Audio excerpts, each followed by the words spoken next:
Dr. Alina Voss had spent her whole life looking at the stars. When she was a little girl, she would sit on the roof of her family's small house and count the tiny lights in the sky. She always believed something was out there.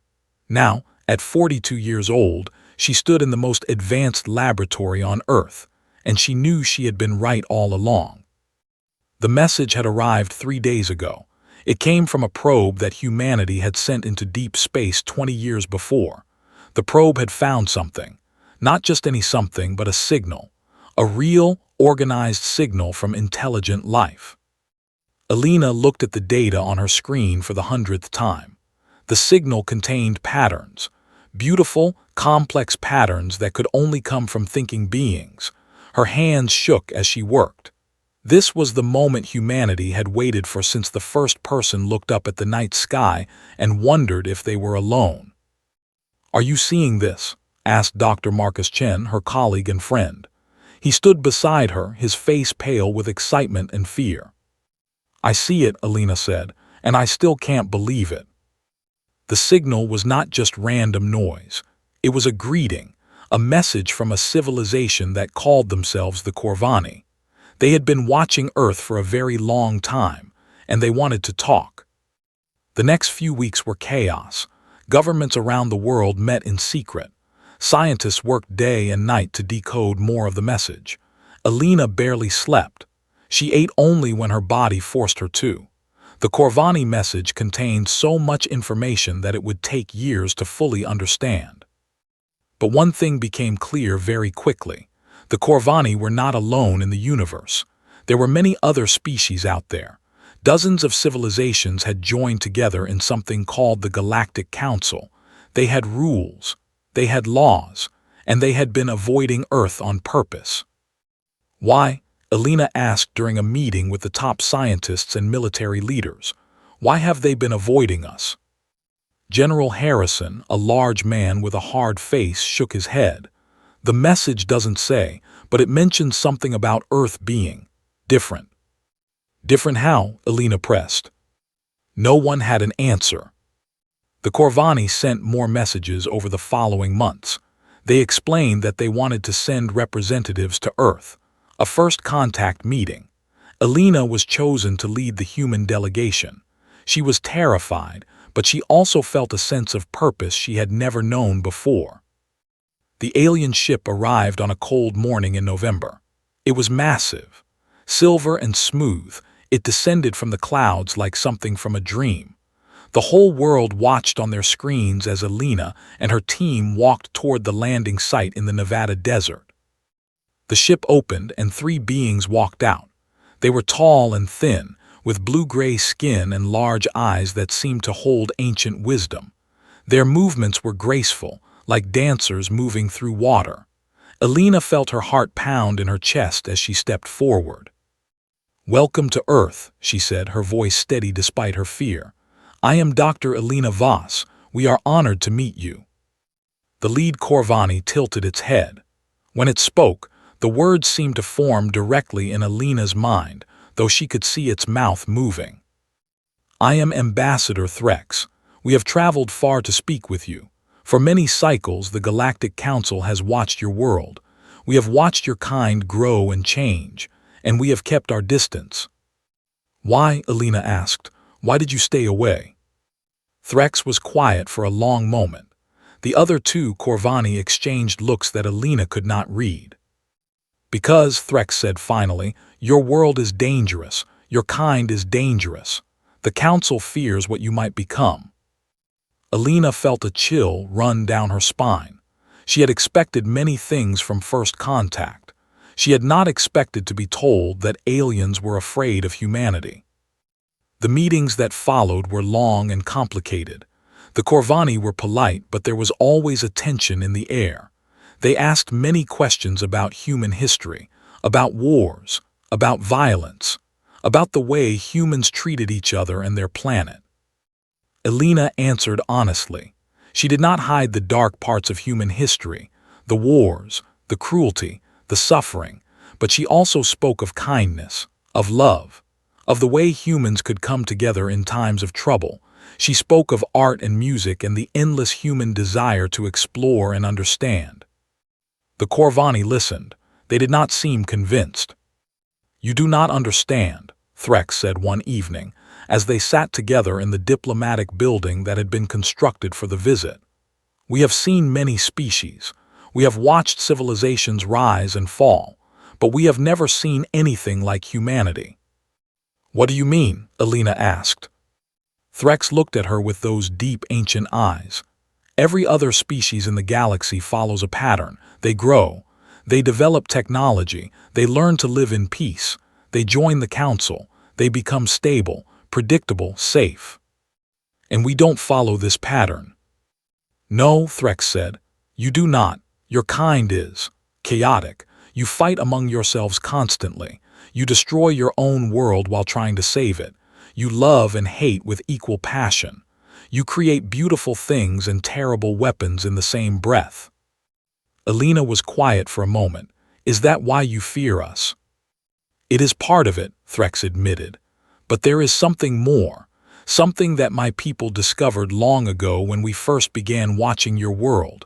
Something that made the council decide to never contact you. Until now." "What changed?" Alina asked. "You did," Threx said. "Your technology has grown too fast.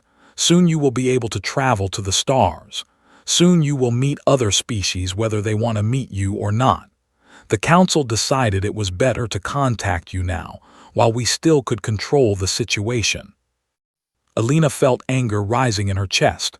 "Control us, you mean?" Threx did not deny it. "We must protect the galaxy, and your world holds a secret that could threaten everything we have built." "What secret?" Threx stood and walked to the window. Outside, the stars were beginning to appear in the darkening sky. "That is why we are here, Dr. Voss. We need you to help us understand, and if what we fear is true, we will need you to help us contain it." Alina stared at the alien ambassador. Questions filled her mind. What secret could possibly make an entire galaxy afraid of one small planet? What was so special about Earth? She did not know it yet, but the answer would change everything she thought she knew about her world and her species, and it would make her the most important person in human history. The following weeks brought more revelations than Alina could have imagined.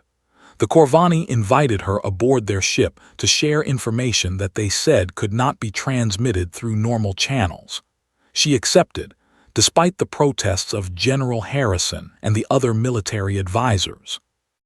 The ship was like nothing she had ever seen. The walls seemed to glow with soft light. The air smelled strange, like flowers from a garden that had never existed on Earth. Everything was designed for beings taller and thinner than humans, and Alina found herself ducking through doorways and reaching up for handles. Ambassador Threx led her to a large room filled with holographic displays. Images floated in the air around them, showing planets and stars and things Alina could not identify. At the center of the room was a device that looked like a crystal sphere sitting on a metal pedestal. "This is our historical archive," Threx explained. "It contains the knowledge of the Galactic Council, records of every species we have encountered, every world we have studied." "Why show this to me?" Alina asked. "Because you need to understand what you are," Threx said, "and what your world has been hiding."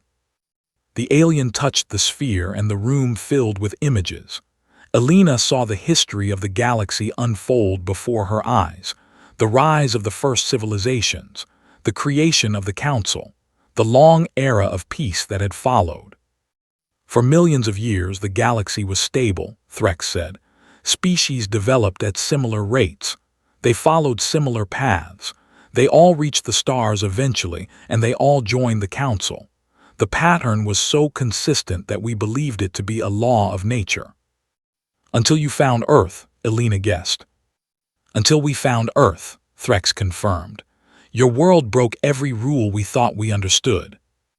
The images shifted to show a planet that Alina recognized. Her home, Earth, seen from space, blue and green and covered with swirling clouds. We first detected your world approximately 12,000 of your years ago, Threx said. At that time, your kind had just begun to develop what you call civilization, agriculture, cities, writing, normal development for a young species.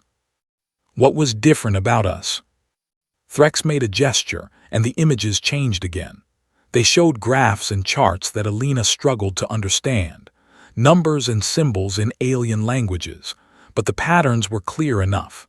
One line rose sharply upward while all the others climbed slowly and steadily. This is the development rate of every known species, Threx said. The steady lines are normal, the one that rises sharply, that is humanity. Alina stared at the graph. We develop faster. Much faster, impossibly faster. In 12,000 years, you have gone from stone tools to nuclear weapons, from walking to flying to space travel. Other species take millions of years to achieve what you have done in mere thousands. Is that why you fear us?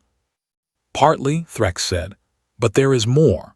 The Council sent researchers to study your world. They spent centuries trying to understand why your kind developed so quickly.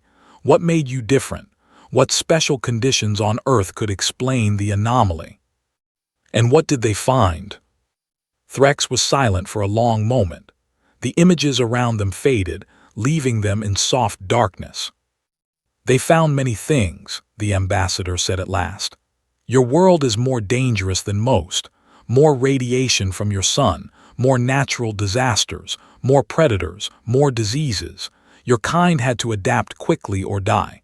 This pushed your evolution forward. That makes sense, Alina said. Survival pressure. Yes, but that alone could not explain the speed of your development, so the researchers looked deeper. They studied your biology, your chemistry, the very structure of your cells. Alina felt her heart beating faster. What did they find? Threx turned to face her directly. In the dim light, his eyes seemed to glow. They found something that should not exist, something that defies every law of biology we have ever known.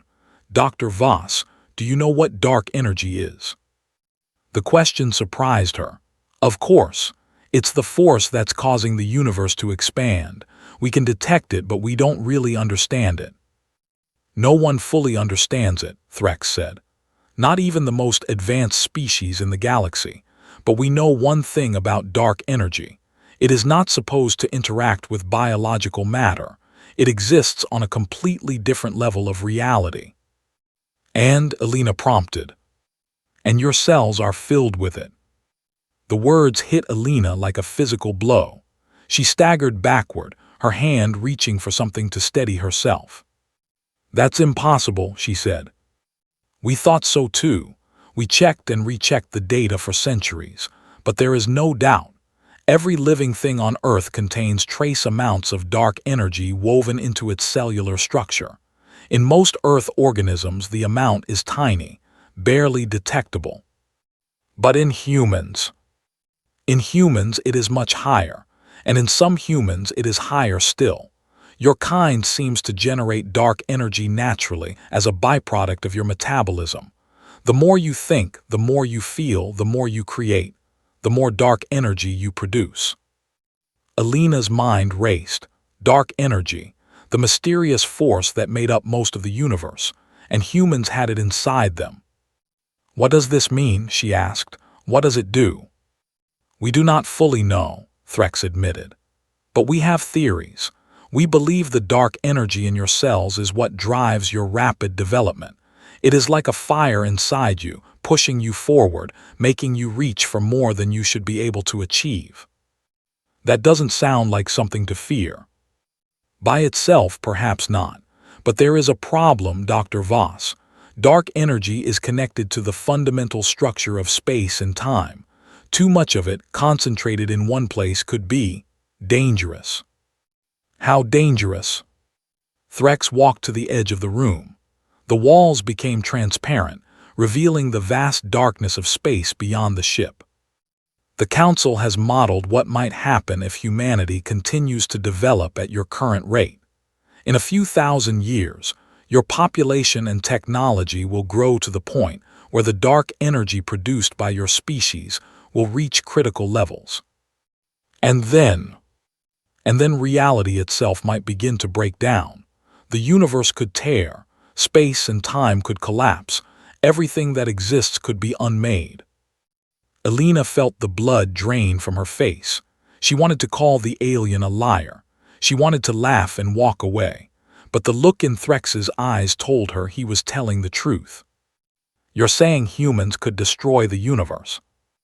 We are saying you already carry the seeds of that destruction within you.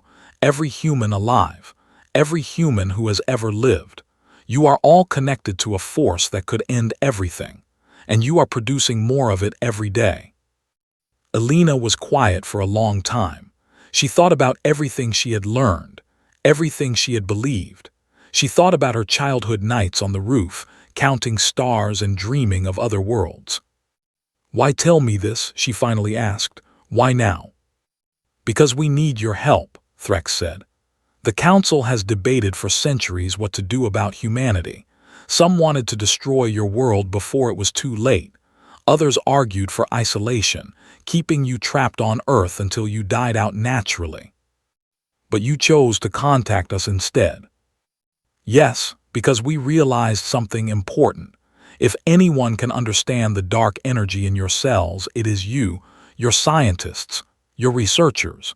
You might be able to find a way to control it, to stop the threat before it destroys everything." Alina looked out at the stars, her stars, the ones she had counted as a child. "You want us to save the universe from ourselves?" "Yes," Threx said simply. "Will you help?" Alina took a deep breath. The weight of everything pressed down on her. The future of humanity, the future of the galaxy, the future of reality itself. "Yes," she said, "I'll help." But even as she spoke, a small voice in the back of her mind wondered if the Corvani were telling the whole truth. They said they wanted humanity's help, but they had also said some of them wanted to destroy Earth. Alina decided she would find the answers.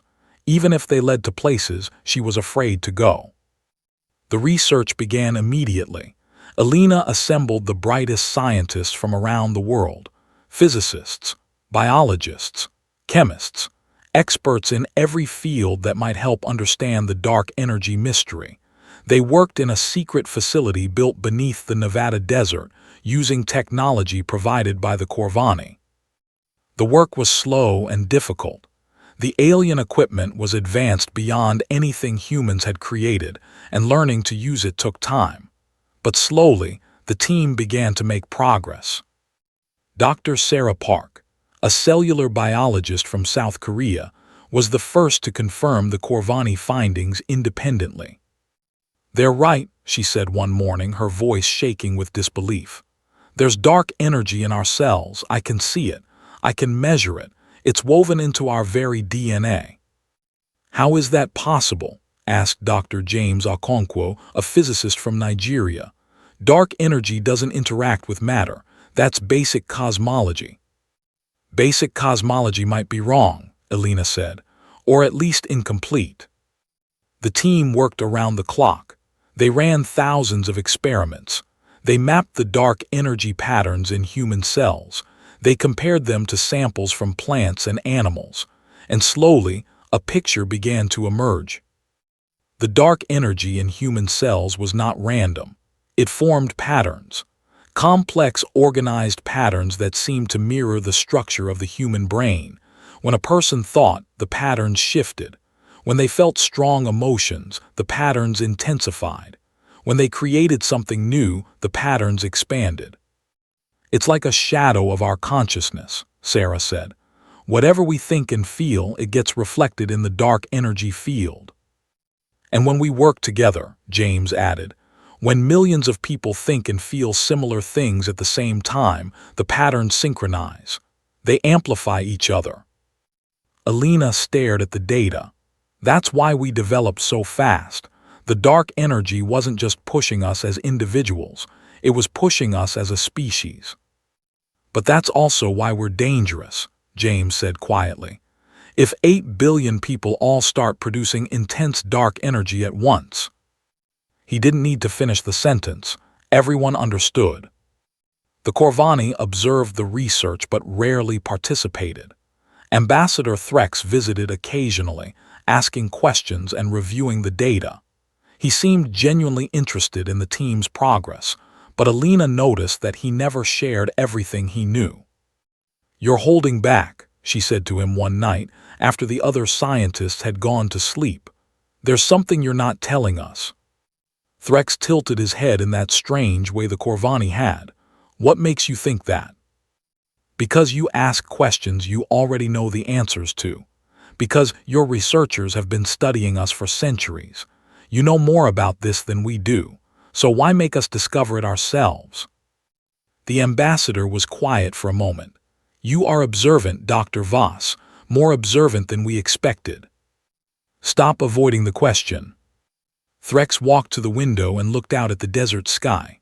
The stars were bright and cold. "The Council is not unified," he said at last. "There are factions, different groups with different ideas about what to do with humanity." "You mentioned that before. Some wanted to destroy us." "Yes, the Eliminators, we call them. They believe the risk is too great. They argue that humanity should be destroyed now while it is still possible before you spread beyond your world." "And the others?" "The observers want to do nothing. They believe humanity will destroy itself eventually, without outside intervention. Your wars and environmental damage will end your species before the dark energy reaches dangerous levels." "That's cold." "It is practical," Threx said. "But there is a third faction, the Integrators. We believe that humanity can be brought into the Council, that you can learn to control your dark energy as you have learned to control other dangerous things. Fire, nuclear power, even your own violent nature to some degree." "You're an integrator." "Yes, I believe your kind has the potential to become something wonderful. But I also know that if we fail, the consequences will be unimaginable." Alina absorbed this information. Politics. Even in a galaxy-spanning civilization, there were still politics. "So this research isn't just about saving the universe," she said. "It's about proving that we deserve to exist." "In a sense, yes." "What happens if we can't find a solution? What happens if your Eliminator faction wins the argument?" Threx turned to face her.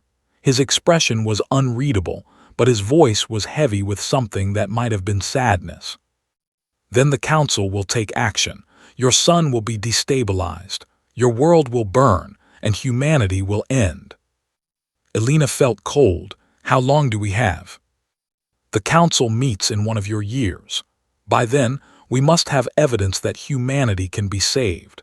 Otherwise, the Eliminators will have their way." 1 year, 365 days to prove that humans deserve to live, to find a way to control a force that no one in the galaxy understood. Alina squared her shoulders. "Then we better get to work." The months that followed were the most intense of Alina's life. The team worked without rest, driven by the knowledge of what failure would mean. They made breakthroughs and suffered setbacks. They argued and celebrated and despaired. And slowly, they began to understand. The dark energy in human cells was not just a byproduct of consciousness. It was connected to consciousness. It responded to will, to intention, to desire. Humans could influence it, direct it, even control it, though they did so unconsciously. "We've been doing this all along," Alina realized one day, standing before a holographic display showing the energy patterns in a meditation session. "Every time we focus, every time we imagine something new, every time we push ourselves beyond what we thought was possible, we're using dark energy." "That's how we develop so fast," Sarah agreed. "We've been literally reshaping reality with our minds, just in small ways, just enough to give us an edge." "But if we could do it consciously," James said, his eyes bright with possibilities. "If we could learn to control it deliberately." "We could do anything," Alina finished, "or we could destroy everything." The question was how to prove that humanity could learn control, how to show the council that humans were capable of managing the power inside them. Alina thought about it for days. She reviewed the research. She studied the patterns. She talked to the other scientists and to Threx, and finally she had an idea. "We need to demonstrate control," she told the team. "Not just talk about it. We need to show the council that humans can consciously direct their dark energy in a way that's safe and beneficial." "How?" Sarah asked. "I don't know yet, but I know where to start. We need to find humans who already have some control, people who have learned to focus their minds in ways that affect the energy patterns." "Meditation practitioners," James suggested. "Monks, yogis, people who have spent years training their consciousness." "Exactly. We need to study them, learn from them, and then we need to teach what they know to others." It was a race against time. Alina traveled the world, meeting with spiritual leaders and researchers who studied consciousness. She found people who could demonstrate remarkable control over their dark energy patterns, monks who could slow their heartbeats to almost nothing, meditators who could generate patterns of incredible complexity and beauty. She brought them together. She taught them what she knew about the dark energy, and she asked them to help her save the world. It was, she knew, humanity's last chance, and it had to work. The council chamber was vast beyond comprehension. It existed in a space between stars, a meeting place for representatives of 100 different species. Alina stood before them, the lone human in a room of aliens, and tried not to let her fear show. The year had passed quickly, too quickly. The research had progressed, but Alina was not sure if it was enough. Now everything depended on what happened in the next few hours. "The representative from Earth may speak," announced the council leader, a being of pure light that floated at the center of the chamber. Its voice echoed through dimensions that humans could barely perceive. Alina took a deep breath. She activated the holographic display she had brought and began to speak. "Members of the Galactic Council," she said, "I am Dr. Alina Voss, representative of the human species. I come before you to present evidence that humanity can control the dark energy within us, and that we deserve a place among the civilized peoples of the galaxy." She showed them the research, the discoveries, the understanding that humans had gained over the past year. She explained how dark energy was woven into human consciousness and how that connection could be used for good. "We have always had this power," she said. "We just didn't know it, but now we do, and we can learn to use it wisely." The council listened. Some seemed interested, others seemed skeptical. The Eliminator faction, represented by a species of crystalline beings who pulsed with cold light, watched with what Alina interpreted as hostility. When she finished her presentation, the questions began. "You speak of control," the crystalline leader said, its voice like breaking glass. "But where is your proof? Words and data mean nothing. We need a demonstration." "I was hoping you would say that," Alina replied. She gestured, and the doors of the council chamber opened. Through them walked 300 humans, monks and meditators, scientists and artists, people from every culture and background. They had traveled from Earth specifically for this moment. "These are my proof," Alina said. "These are humans who have learned to consciously control their dark energy. Watch." The 300 humans arranged themselves in a circle.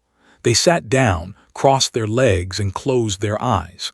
For a moment, nothing happened. Then the council chamber began to change. The dark energy emanating from the humans started to form patterns. Complex, beautiful patterns that spread outward like ripples in a cosmic pond. The patterns touched the walls of the chamber and made them glow with colors that had no name. They reached toward the stars beyond and made them dance. The council members watched in stunned silence. Even the crystalline eliminators seemed transfixed by what they saw. "This is what we can do when we work together," Alina said. "This is the power within us, not the power to destroy, but the power to create, to transform, to make the universe more beautiful than it was before. The patterns continued to grow. They spread beyond the chamber, beyond the space between stars, reaching out into the galaxy like a message of hope. "We know we are dangerous," Alina continued. "We know we could threaten everything you have built, but we also know that we can choose. We can choose to create instead of destroy.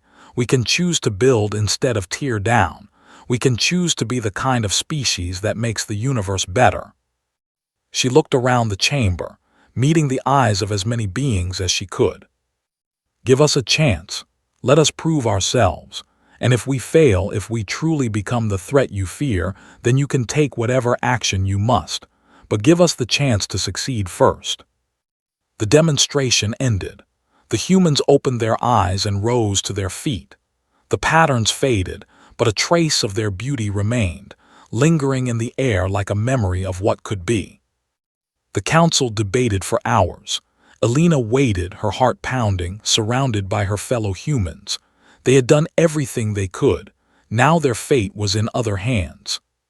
Finally, the council leader floated to the center of the chamber once more. "The council has reached a decision," it announced.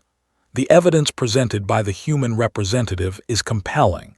We have seen that humans are capable of controlling the dark energy within them. We have seen that they can use it for creation rather than destruction." Alina held her breath. Therefore, by a vote of 67 to 33, the Council has decided to grant humanity probationary membership in the galactic community. You will be observed, you will be guided, and you will be given the opportunity to prove that your species deserves a place among the stars. Relief flooded through Alina. She felt tears streaming down her face, though she made no effort to wipe them away. Around her, the other humans were hugging each other, crying, laughing. They had done it. They had saved humanity. Ambassador Threx approached her as the celebration continued. His expression was warm, or as warm as a Corvani's expression could be. "You succeeded," he said. "I must admit I had my doubts, but you proved me wrong." "Not just me," Alina said. "All of us, humanity together." "Yes," Threx agreed. "That is what made the difference, I think. Your ability to work together even when divided, your capacity for hope even when facing despair, your refusal to give up even when the odds were impossible." "Is that why you really feared us?" Alina asked. "Not just the dark energy, but everything else, our passion, our creativity, our stubborn refusal to stay down when we're beaten." Threx was quiet for a moment. "Perhaps. The truth is, Dr. Voss, that humans are not just dangerous. You are also inspiring. Watching you, we see possibilities that we had forgotten, dreams that we had abandoned long ago. You remind us of who we used to be before we became so stable." Alina smiled. "Maybe that's what we can offer the galaxy. Not just the risk of destruction, but the promise of something new, something unexpected, something wonderful." "Perhaps," Threx said. "We will see." The journey back to Earth took several weeks. Alina spent the time thinking about everything that had happened and everything that lay ahead. Humanity had been given a chance, but it was only a chance. The work was just beginning. When the ship entered Earth's atmosphere and descended toward the Nevada landing site, Alina saw crowds of people waiting. Millions of them, spread across the desert, watching the sky. They knew what had happened. They knew that humanity's future had been decided among the stars. The ship landed. Alina walked down the ramp and looked out at the sea of faces, people of every nation, every race, every religion, every background, all of them united by their shared humanity. She raised her hand in greeting, and the crowd erupted in cheers. This was her species, Alina thought, dangerous and beautiful, capable of terrible destruction and wonderful creation, connected to forces that could unmake reality itself. And they had just been given the chance to become something greater than they had ever been before. The stars waited, the galaxy waited, the universe itself seemed to hold its breath, watching to see what humanity would do next. Elena Voss smiled. She had spent her whole life looking at the stars. Now, finally, she was ready to walk among them. And she knew, deep in her heart, that the best was yet to come. The secret that had made aliens fear humanity's planet was not just the dark energy in human cells. It was the spirit that came with it, the drive to grow, the need to explore, the refusal to accept limits. The Corvani and the other species of the galaxy were right to be cautious. Humanity was dangerous, but they were also right to give humans a chance. Because if there was one thing the universe needed, Elena realized, it was a little bit of human chaos, a little bit of passion, a little bit of the fire that burned in every human heart. Earth had hidden its secret for too long. Now that secret was revealed, and instead of destroying humanity, it would lift them up to the stars. The future was uncertain. It always had been.